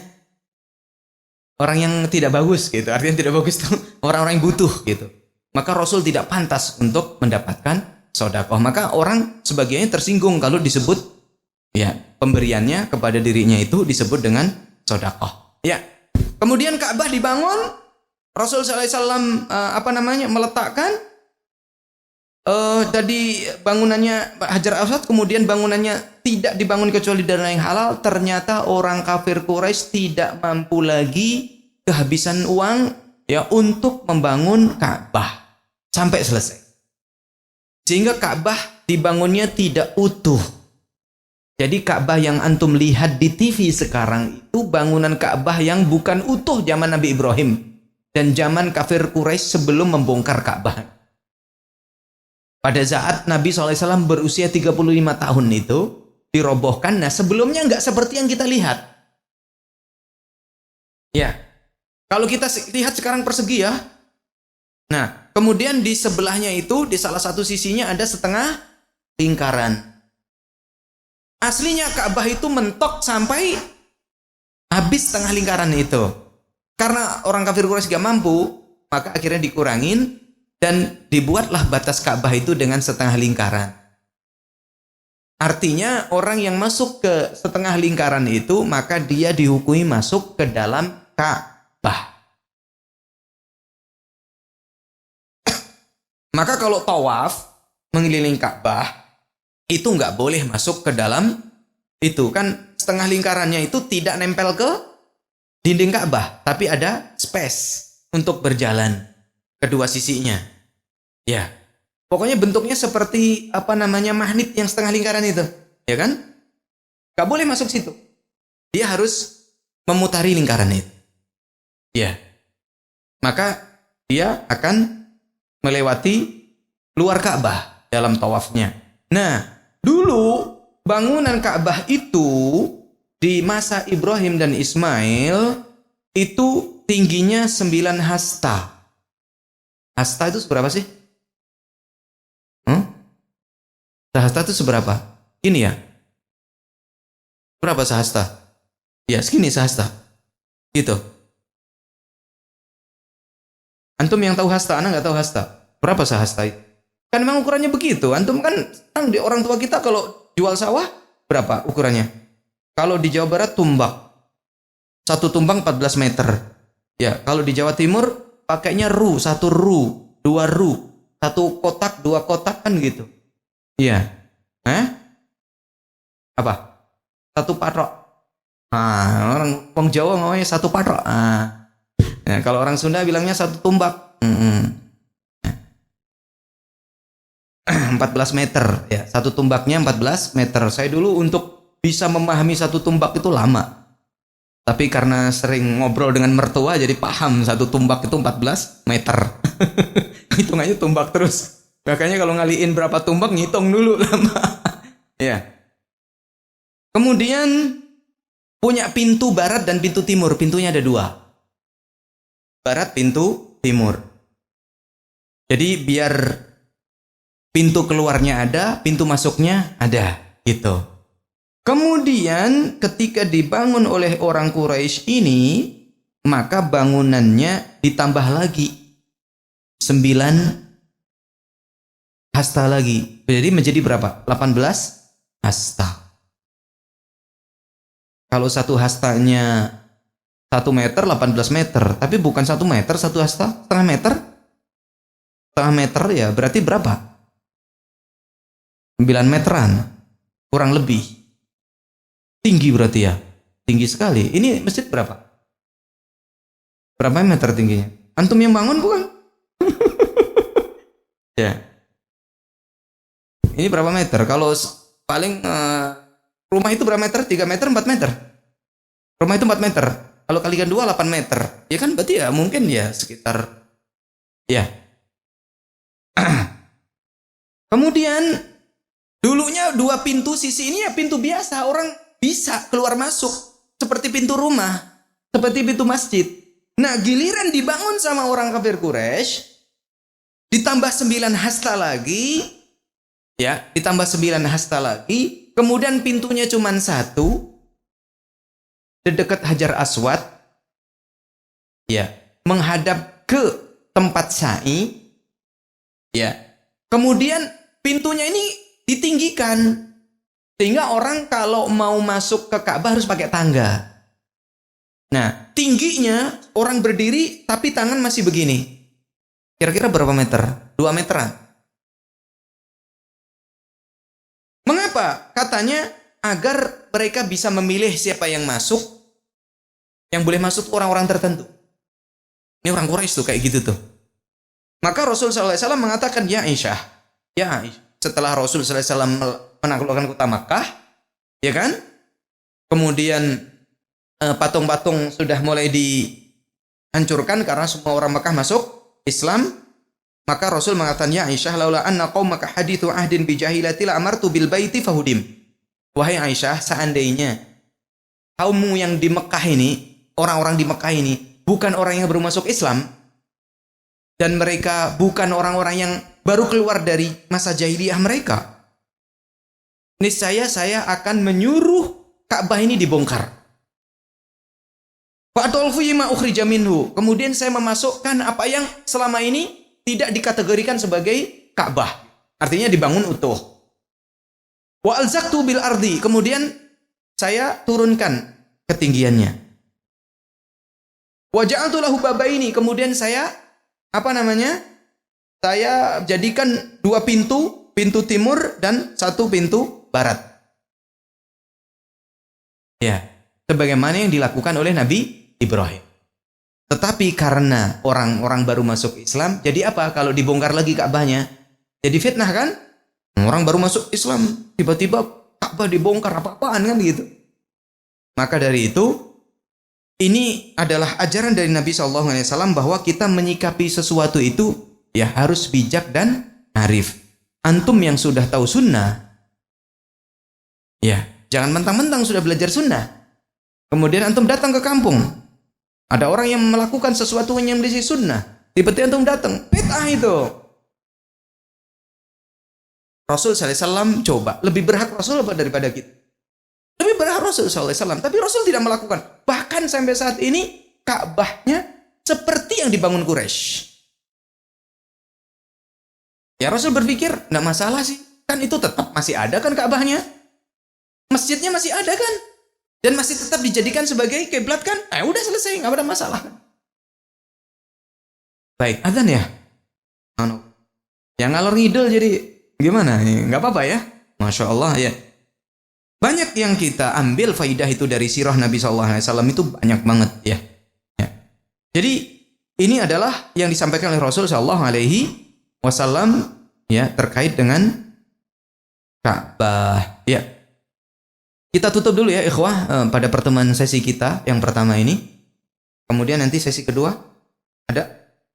Ya sesi kedua ya tentunya kalau misalkan ada yang istijal pengen segera ada acara ya nggak masalah. Ya, terserah aja gitu. Sesi kedua mah gitu. Bagi yang ingin saja tafadhol, kalau ada yang pengen segera pulang barangkali ditunggu sama anak istrinya di rumah ya. Silakan. Kok kerja nggak balik-balik kan ngaji, Masya Allah. Istrinya dukung ya. Ya.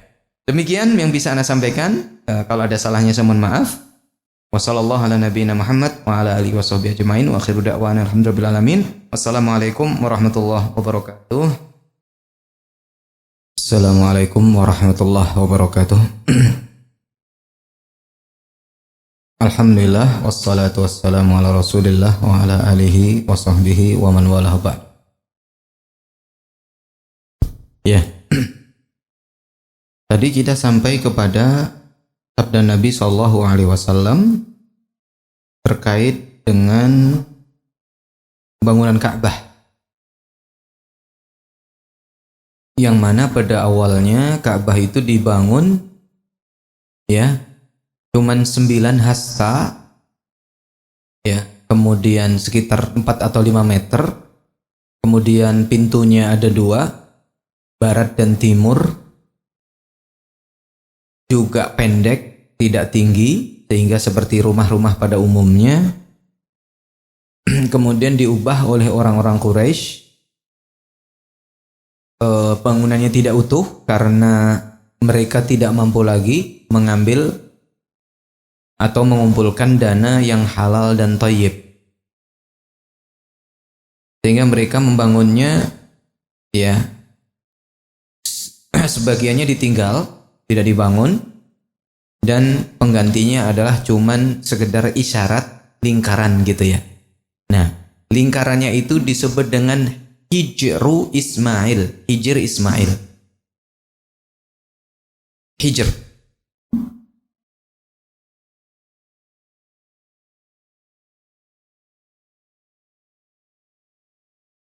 Al-Imam An-Nawawi mengatakan wa huwa minal baiti. Setengah lingkaran itu ya masih masuk ke dalam kategori bait atau Ka'bah. Walidzalika la yasihhu tawafu illa min waraihi. Maka tidak sah tawaf kecuali melewati luar dari lingkaran itu, enggak boleh masuk ke dalam. Wa summiya bidzalika li'annahu hujira. Disebut dengan hijir karena dia itu hujiro, hujiro. Apa arti hujiro itu? Uqtuti'a minal Ka'bah, terpotong dari Ka'bah. Ya, jadi tahu ya asal usul disebut dengan hijir itu terpotong ya dari Ka'bah. Adapun penamaan Ismail wallahu alam dari mana? Ya, hijr ya terpotong dari bangunan yang utuh dari Ka'bah. Nah, kemudian tadi Rasul SAW mengatakan kepada Aisyah, ketika setelah peristiwa Fathu Makkah, pada saat orang-orang masuk Islam, termasuk para pembesarnya siapa? Abu Sufyan, gitu ya, masuk Islam. Maka dari situ Rasul SAW mengatakan, ya Aisyah, wahai Aisyah, laula anna qaumaka hadithu ahdin bi jahiliyah. Seandainya kaummu ini ya bukan orang yang baru masuk Islam, bukan orang yang baru lepas dari masa kejahilian, la amartu bil baiti fahudima. Niscaya aku akan menyuruh untuk merobohkan bangunan Ka'bah ini. Wa adkhaltu fihi ma ukhrija minhu. Saya akan memasukkan yang sudah dikeluarkan oleh orang-orang Quraisy dari kategori Ka'bah. Artinya utuh dibangunnya. Wa alzaqtuhu bil ardi, kemudian diturunkan bangunannya. Wa ja'altu lahu baban. Ya. Diturunkan bangunannya, kemudian juga pintunya diturunkan. Wa ja'altu lahu babaini, kemudian saya membuat 2 pintu, ya pintu timur, baban syarqiyan wa baban gharbiyan, pintu yang barat. Ya. Kemudian di riwayat yang lain juga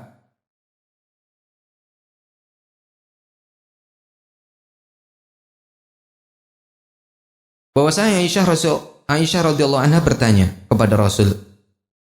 Ya. Beliau mengatakan sa'altu Rasulullahi anil jadri aminal baiti huwa. Saya bertanya kepada Rasul sallallahu alaihi wasallam tentang al-jadr. Al-jadr ini nama lain dari al-hijr, yang setengah lingkaran tadi.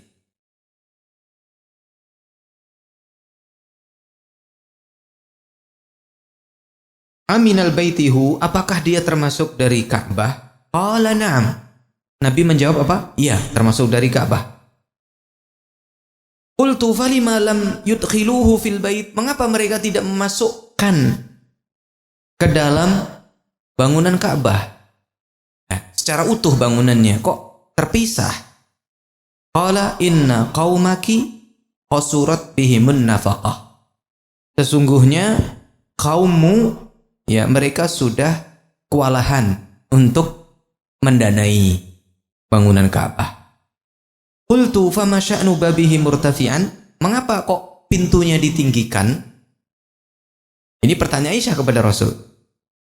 Qala fa'ala dzalika qaumuka liyudkhilu man sya'u wa yamna'u man sya'u. Mereka melakukan itu, ya, karena mereka ingin memberikan izin masuk kepada orang yang mereka inginkan dan menghalangi masuk bagi orang yang mereka inginkan. Jadi nggak bisa asal masuk kan? Apalagi sekarang.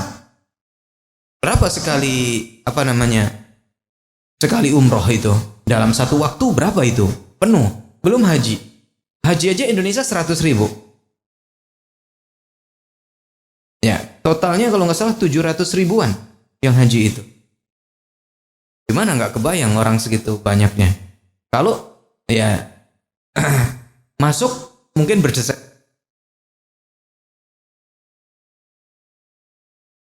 Ya, ada hikmahnya juga ya dari apa yang dilakukan oleh orang Quraisy itu. Ya. Sekarang pun kan kalau orang asal masuk juga repot.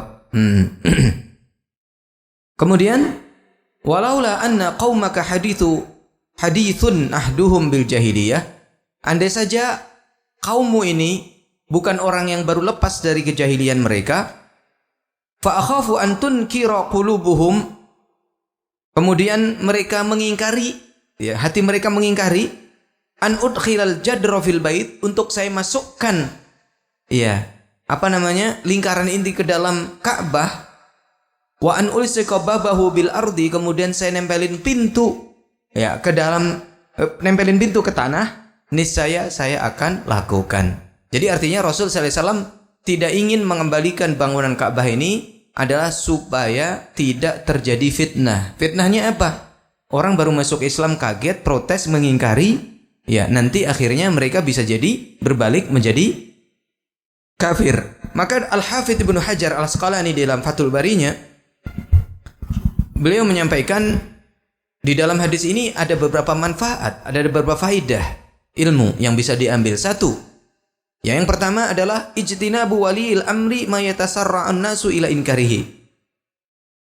Seorang pemimpin itu hendaknya meninggalkan sesuatu yang apabila dia putuskan itu orang-orang akan langsung mengingkarinya, gitu. Otomatis akan langsung diingkari. Sehingga dikhawatirkan dari situ akan keluar banyak madaratnya daripada mafsadatnya. Ya. Fi dinin au dunya, baik yang terkait dengan kemadharatan agama maupun kemadharatan dunia. Maka pemimpin itu sangat harus arif dan bijak di dalam membuat keputusan. Ya, antum sendiri sebagai seorang ayah kan juga tidak semua yang antum anggap itu baik kemudian juga langsung dilarang kan? Ya, tergantung dulu kondisinya. Dilihat dulu, ya, posisinya seperti apa. Kan langsung lihat dulu gitu. Kemudian wa fihi taqdimul ahammi fal aham min daf'il mafsadah. Ya, mendahulukan yang lebih penting di dalam menghilangkan mafsadah. Maka tadi kita sampaikan kalau antum sudah ngaji, kemudian antum melihat sesuatu yang tidak antum sependapat dari yang antum kaji, jangan langsung tiba-tiba melakukan sesuatu yang membuat masyarakat langsung mengingkari secara frontal. Gitu. Iya. Makanya saya dulu pernah diskusi sama temen itu. Ya. Saya menyampaikan membahas tentang sunnahnya menggerak-gerakkan jari. Membahas tentang itu. Dan dia mengatakan bahwa Gimana antum itu mengatakan boleh tidak menggerak-gerakkan jari? Saya bilang, saya mengatakan menggerakkan jari itu sunnah. Berarti kalau sunnah, boleh dong tidak melakukan.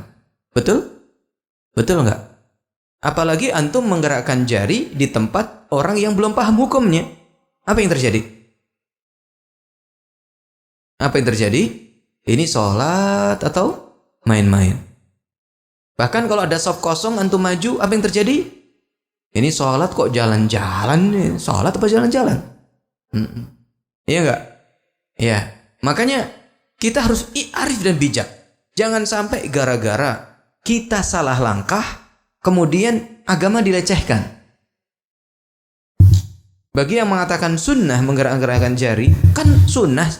Kalau di situ orang masih asing, masih gharib, belum kenal, belum tahu hukumnya, antum melakukan kemudian antum khawatir nanti dilecehkan agama, ya ditahan dulu.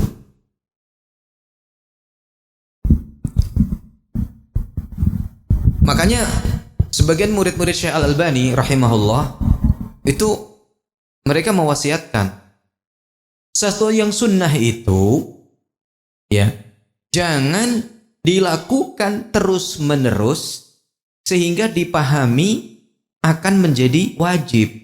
Sunnah dilakukan terus-menerus, orang salah paham. Oh, ini wajib. Seakan-akan kalau tidak melakukan itu, maka tidak sah. Itu salah. Maka mereka mewasiatkan kepada para khatib, jangan selalu di dalam khutbahnya itu selalu melulu muqaddimah innal hamdalillah nahmaduhu wa nasta'inuhu wa nastaghfiruh wa na'udzu billahi min syururi anfusina. Jangan melulu terus itu. Sesekali ya, sekali, dua kali, tiga kali berubah, diganti. Karena apa? Sunnah. Jangan sampai nanti orang mengatakan kalau khutbah wajib innal hamdalillah. Makanya ana pernah di kampung diminta, ya di kampung ada taraweh, ada ceramah taraweh. Kesempatan bagi anak untuk masuk.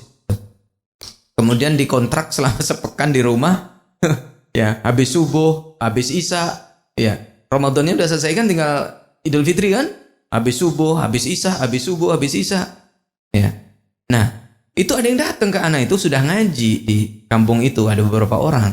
Ya Ustaz, ya apain? Kapan Ustaz? Innal hamdalillahi nahmaduhu wa nasta'inuhu. Ustaz nggak pernah pakai. Sabar dulu dong. Kan hukumnya juga sunnah di khutbah. Kalau di luar khutbah bukan sunnah, nggak khutbah kok. Iya. Iya. Jadi kita harus betul-betul melakukan sesuatu sebagaimana dicontohkan oleh Nabi SAW. Kalau kita mengikuti Nabi, ya itu ajaran Nabi. Ya. Mencontohkan arif banget, bijak banget.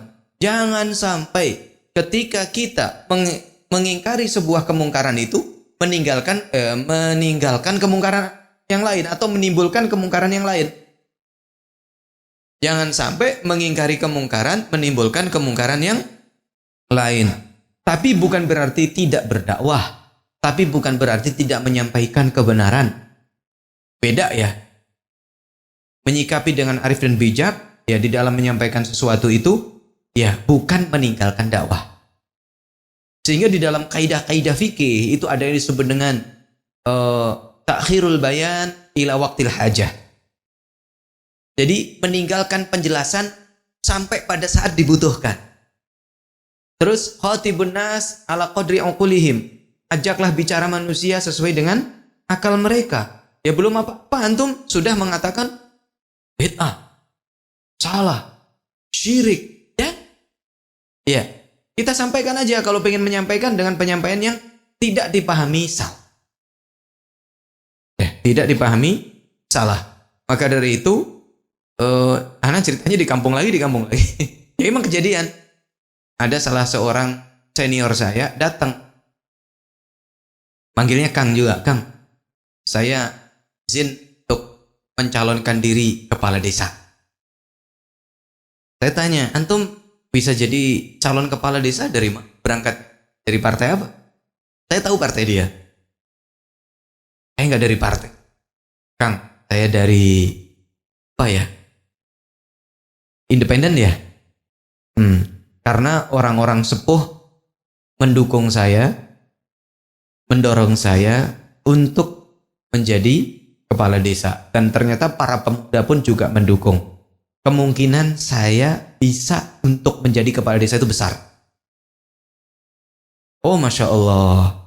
Saya mendoakan semoga antum ya jadi pemimpin yang baik. Dan saya pesan satu. Apa Kang katanya? Mohon teman-teman kalau dakwah sunnah jangan dihalang-halangi ya. Oh siap. Saya siap. Saya berikan peluang sebesar-besarnya untuk dakwah. Makanya pas anak pulang diminta langsung untuk ya berikan kajian-kajian di masjid. Ya, insya Allah. Ya, cuman dia mengatakan Kang, saya nanti dalam mengingkari kemungkaran tidak bisa total. Kalau di kota saya kan ada reok ya. Saya di Ponorogo reok. Kalau misalkan masih ada reok ya, mungkin saya merem dulu gitu. Tapi yang saya bisa lakukan saya akan lakukan. Kemarin saya Idul Fitri pulang, anak saya ajak ke kuburan, yuk ziarah kubur. Gitu. Sunnah kan ziarah kubur? Ya, saya jelaskan kepada mereka, nih, ziarah kubur tuh hukumnya sunnah. Mengingat akhirat. Kalau sunnahnya adalah melepas sendal, yuk dilepas. Sekarang doa, ayo. Apa doa masuk kuburan? Ya kan? Assalamualaikum. Ya ahlad diyar. Ya minal muslimin wal mu'minin. Ya kan? Nas'alullah lana walakumul afiyah. Wa inna insyaallah bikum lahiqun. Doa. Kemudian saya tunjukkan kuburan kakek mereka. Dulu kuburan kakek kalian di sini. Saya masuk ke kuburan. Mohon maaf. Yang dulu penuh dengan nisan yang bentuknya timas ya. Hah? Kijing itu bersih. Bersih. Dan saya lihat dibuang di pinggir-pinggir kuburan. Dia apa? Saya langsung bilang, gak ketemu kepala desanya, ketemu adiknya yang menjadi perangkat desa. Jempol, bagus. Kok bisa? Alhamdulillah. Gak ada protes? Enggak. Satu pun? Enggak. Kapan melakukan? Sebelum Ramadan. Berarti belum lama ya? Sebelum Ramadan. Kita membahasakan bapak-bapak, ibu-ibu, mohon untuk tidak membersihkan kuburan karena kuburan sudah dibersihkan. Dan kebiasaan mereka kalau sebelum Ramadan itu kuburan bersihin gitu. Dan dianjurkan begitu, nggak ada yang datang kuburan bersih. Cuman tinggal satu bangunan dalam bentuk rumah. Di situ ada kuburannya. Yang diyakini dulu adalah pendiri desa. Dalam sejarah anak belum pernah masuk rumah itu. Baru kemarin saya ajak, yuk kalian berani nggak mas? Kalau kalian nggak berani, akidahnya berarti tipis. Akidahnya belum lulus. Seandainya kamu di rapot 95, belum lulus. Yuk, kita masuk. Kuburan. Ya, saya jelaskan kepada mereka, kuburan dibangun seperti ini nggak boleh. Mereka nanya, loh, kok masih dibangun? Ya, pelan-pelan. Kalau ini dibongkar bisa jadi fitnah besar. Gitu.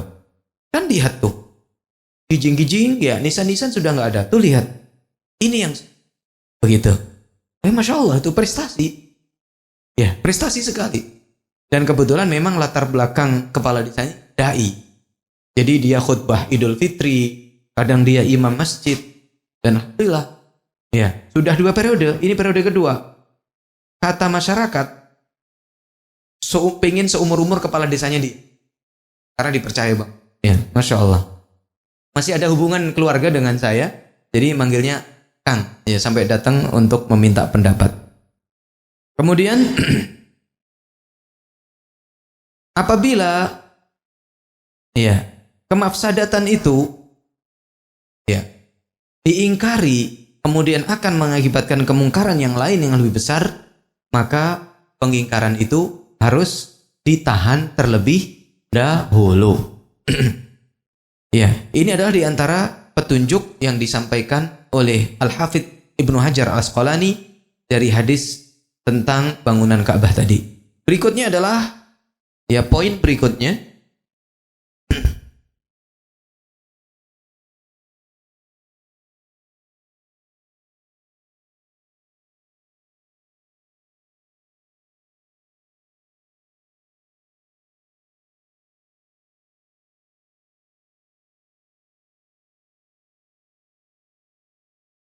Poin berikutnya bisa dilihat di slide atau di buku masing-masing. Hafizallahu rasulahu min adranil jahiliyati. Hafizallahu rasulahu min adranil jahiliyah. Hafidho telah menjaga. Ya, hafidho itu bisa diartikan menjaga, bisa diartikan menghafal. Ya, di sini artinya menjaga. Allahu, siapa yang menjaga? Allah. Rasulahu, siapa yang dijaga? Rasulnya sallallahu alaihi wasallam. Dari apa? Min adranil jahiliyah. Dari adran. Adran itu kotoran-kotoran. Keburukan-keburukan al-jahiliyah. Jahiliyah. Ya, Allah menjaga Rasulnya sallallahu alaihi wasallam dari kotoran atau keburukan-keburukan jahiliyah. Di sini disebutkan contohnya, falam yasjud li sanamin. Falam yasjud li sanamin. Ya. Beliau tidak bersujud. Falam. Fa itu maka, lam tidak. Maka tidak. Yasjud bersujud. Siapa? Rasul sallallahu alaihi wasallam. Kepada siapa sujudnya? Li sonamin, kepada patung.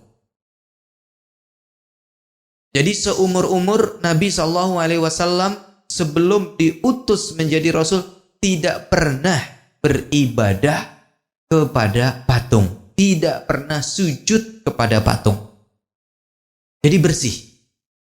Sejak kecilnya sudah bersih akidahnya, lurus akidah. Wala syariba khamran. Wala, wa itu dan, la itu tidak. Dan tidak. Tidak apa? Syariba, minum. Siapa yang minum? Siapa yang tidak minum? Nabi sallallahu alaihi wasallam. Khamran. Apa? Khamr. Dan Nabi SAW tidak minum khamr. Wala, dan tidak. Wala, dan tidak. Ata, melakukan.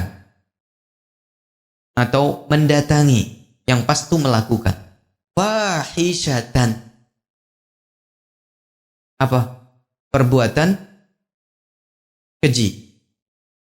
Ya, fahisyah di Arab kalau disebut dengan fahisyah yang kita artikan dengan keji itu identik dengan zina.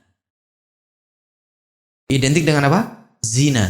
Jadi di sini beliau juga tidak melakukan perbuatan zina. Khamr di masyarakat Quraisy itu sudah mendarah daging. Tidak ada perkumpulan, tidak ada meeting, tidak ada rapat, tidak ada nongkrong-nongkrong kecuali di situ ada khamr. Maka khamr itu diharamkannya secara bertahap. Makanya kalau antum berharap anak antum langsung meninggalkan apa yang antum ketahui itu hukumnya haram otomatis, ya, itu kayaknya antum harus mengkaji dulu, belajar parenting, belajar bagaimana mendidik anak. Rasul SAW atas wahyu ya ini ya, di dalam Al-Quran ada disebutkan ya tahapan-tahapan larangan khamr itu. Kan tidak langsung dikatakan khamr itu haram. Ya, la taqrabus sholata wa antum sukara. Jangan kalian mendekati salat, ya kan? Sedangkan kalian mabuk. Nah, berarti kan sudah mulai mengurangi. Saya kan mau sholat. Kalau saya mabuk berarti saya tidak bisa sholat. Sementara mereka sudah sadar sholat itu wajib. Dan mereka tidak mungkin meninggalkan sholat. Akhirnya mereka apa? Kalau mau mendekati sholat tidak minum khamr. Berarti sudah mulai berkurang. Ya. Berikutnya. Yas'alunaka 'anil khamri wal maisir. Mereka bertanya kepadamu tentang khamr dan judi. Ya kan? Dikatakan khamr. Terus disebutin apa? Khamr itu ada manfaatnya dan ada keburukannya. Tetapi dosanya lebih besar daripada manfaatnya. Berarti kan sudah mulai tahapan berikutnya itu. Akan mengurangi lagi. Kemudian Allah melarang secara tegas. Ya. Tentang khamr dan maisir itu. Innamal khamru wal maisiru wal ansabu wal azlamu rijsun min amali syaitan. Sesungguhnya khamr itu, judi itu, ya, kemudian main undian, ya, terus kemudian, ya, itu semuanya adalah rijs, najis, buruk dari perbuatan syaitan. Fajtanibuhu, maka tinggalkan. Ya, maka tinggalkan. Maka pada saat itu, ketika khamr sudah diharamkan, maka ada yang keliling mengatakan ala innal khamra qad hurrimat, ala innal khamra qad hurrimat. Mendengar itu karena sahabat Nabi adalah orang yang imannya sudah kuat. Apa yang diperintahkan oleh Rasul langsung dikerjakan, apa yang dilarang langsung ditinggalkan. Maka ditinggalkan saat itu khamr-khamr yang disimpan di rumah mereka, dibuang, dituang, ya, di jalanan-jalanan. Sampai jalanan kota Madinah waktu itu banjir dengan khamr. Itu saking kuatnya, tetapi Rasul SAW tidak terpengaruh. Ya, mungkin aja kan orang khamr itu sudah menjadi ya minuman tiap saat, dan mereka tidak perlu beli minuman keras, tuh nggak beli, mereka bikin sendiri. Bisa dari kurma, bisa jadi anggur. Antum juga bisa bikin dari tape tuh airnya, air tape tuh. Bisa jadi khamr itu. Gitu kan. Pokoknya ada fermentasi aja, proses fermentasi, kemudian airnya antum ambil, nah, kemudian nanti antum tunggu ya, proses fermentasi sampai beberapa hari itu akan menjadi khamr yang memabuk. Ya. Maka ya tidak heran gitu. Mereka ya begitu. Khamrnya adalah sudah menjadi kebiasaan. Dan Rasul SAW tidak terpengaruh. Wala atafahishatan. Dan juga tidak terpengaruh dengan kebejatan kaum jahiliyah pada saat itu. Kemudian poin berikut. Kana Rasulullahi ma'rufan. Karena itu biasanya diartikan adalah. Rasul sallallahu alaihi wasallam ma'rufan, dikenal. Dikenal dengan apa? Bisidqi, dengan kejujurannya. Wal amanati, dan dengan amanahnya. Usulan lirrahimi, rahim, ya, usulan lirrahimi, menyambung tali rahim. Tahu rahim kan? Rahim. Yang dimaksud di sini adalah menyambung tali kekeluargaan yang masih memiliki ikatan rahim. Itu yang asli makna silaturrahim. Tetapi orang Indonesia makainya kurang tepat. Ya? menolak larangan itu.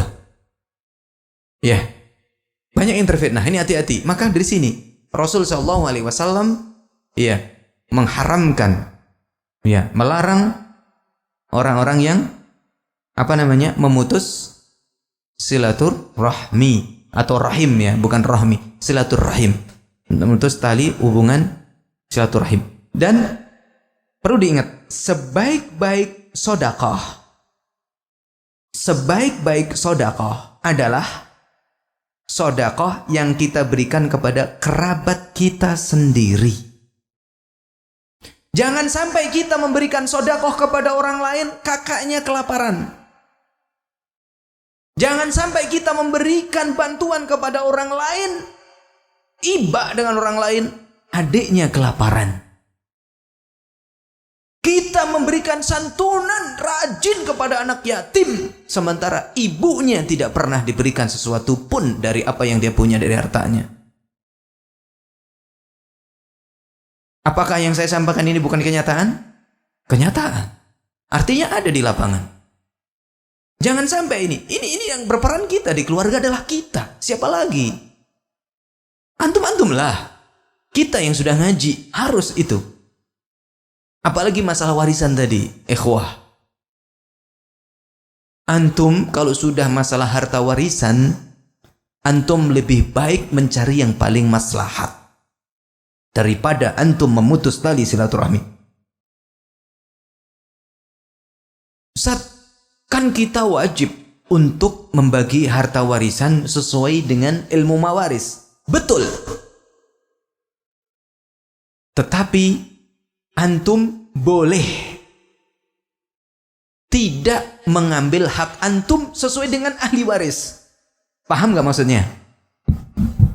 Yang paling membuat fitnah besar di dalam pembagian waris itu bagi orang yang belum memahami tentang hukum Islam adalah ketika lidzakari mithlu hadzil unthayain.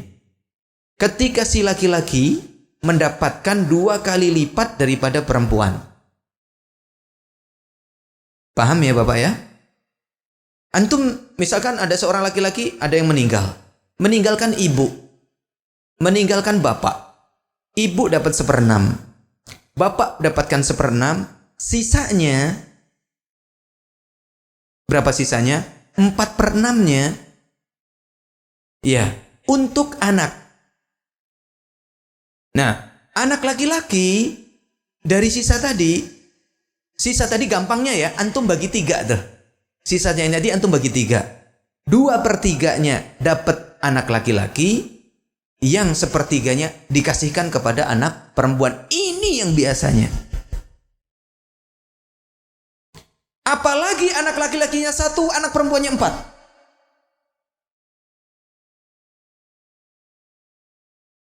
Akhirnya si anak perempuannya sudah wanti-wanti dulu. Pokoknya nanti kalau orang tua sudah tidak ada, saya tidak mau mendapatkan separuh dari bagian kakak saya.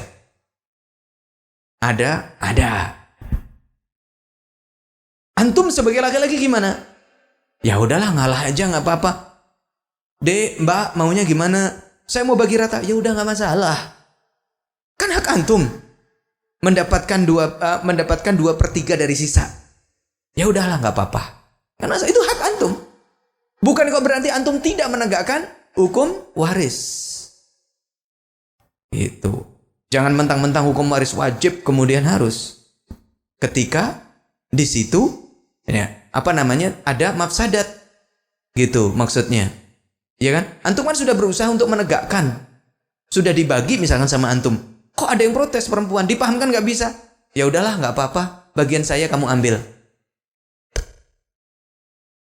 Makanya kemarin saya ketika membagi tanah, karena ya mohon maaf gitu ya, yang paham ilmu waris saya sampaikan kepada kakak saya yang laki-laki, adik-adik saya yang perempuan.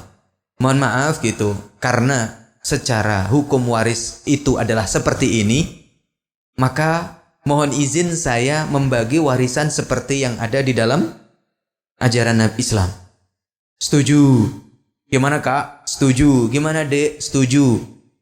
Tapi gimana kalian yang perempuan, saudara-saudara saya? Kalian akan mendapatkan lebih sedikit daripada laki-laki, akan mendapatkan separuh. Seandainya saya mendapatkan 200 meter, kamu dapat 100 meter. Gimana? Gak apa-apa, saya ngikut aja.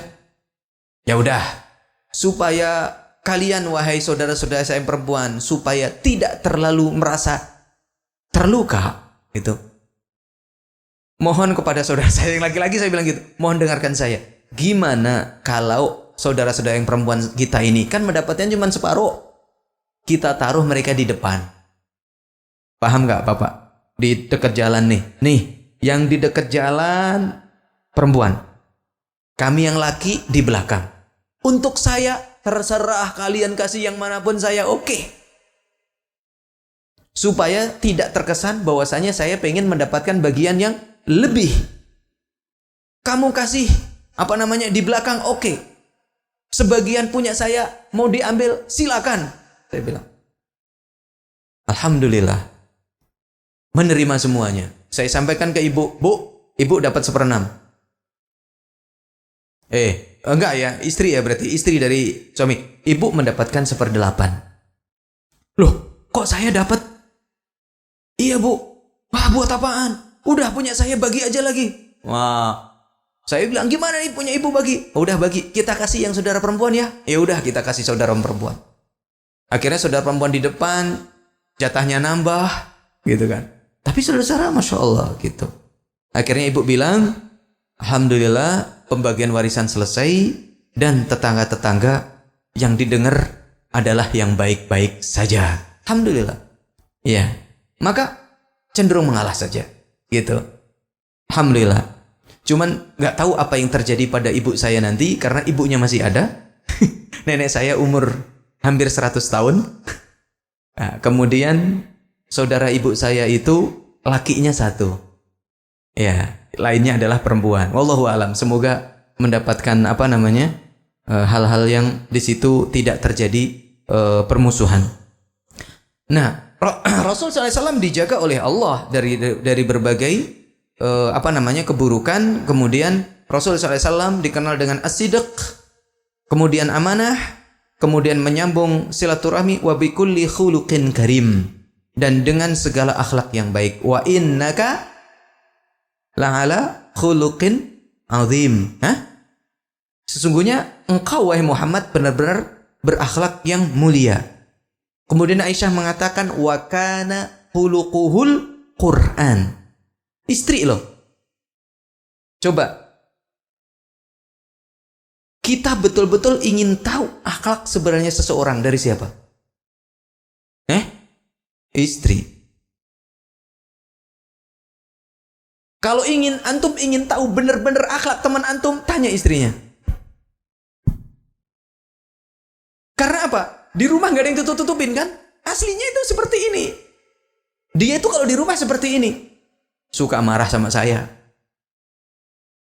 Suka menyalahkan saya. Suka ini, suka ini.